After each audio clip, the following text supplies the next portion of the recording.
Francis പാപ്പ റോമിലെ ആശുപത്രിയിൽ തുടരുന്നതിനിടെ പാപ്പായ്ക്ക് വേണ്ടി പ്രാർത്ഥിക്കുവാൻ മാതൃരാജ്യമായ അർജന്റീനയിൽ കലാപ്രദർശനം.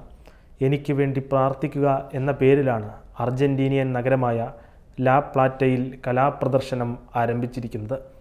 ഫ്രാൻസിസ് പാപ്പ ആരോഗ്യം വീണ്ടെടുക്കുന്നതിനും വേഗത്തിൽ സുഖം പ്രാപിക്കുന്നതിനുമായി ആളുകളെ പ്രാർത്ഥിക്കാൻ ക്ഷണിക്കുക എന്ന ലക്ഷ്യത്തോടെയാണ് പാപ്പായുടെ വ്യത്യസ്തതയുള്ള ചിത്രങ്ങളുമായി പ്രദർശനം നടക്കുന്നത്. ലാ കത്തീഡ്രൽ ഫൗണ്ടേഷനാണ് ആർട്ട് എക്സിബിഷൻ സംഘടിപ്പിച്ചിരിക്കുന്നത്.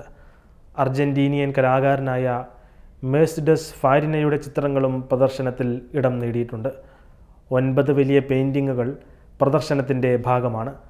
രാജ്യത്തെ ഏറ്റവും പ്രശസ്തമായ കത്തോലിക്ക ദേവാലയങ്ങളിലൊന്നായ ലാ പ്ലാറ്റ കത്തീഡ്രലിന് താഴെയുള്ള സഭാ മ്യൂസിയത്തിൻ്റെ പ്രധാന ഹാളിലാണ് പ്രദർശനം.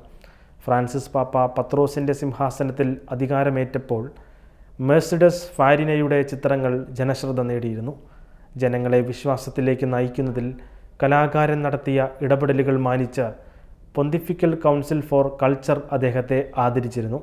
പ്രദർശനം കാണാൻ ധാരാളം പേർ എത്തുമ്പോൾ അവരെ ആശുപത്രിയിൽ കഴിയുന്ന പാപ്പായ്ക്ക് വേണ്ടി പ്രാർത്ഥിക്കുവാൻ പ്രേരിപ്പിക്കുക എന്ന ലക്ഷ്യമാണ് ഫാരിന പങ്കുവയ്ക്കുന്നത്.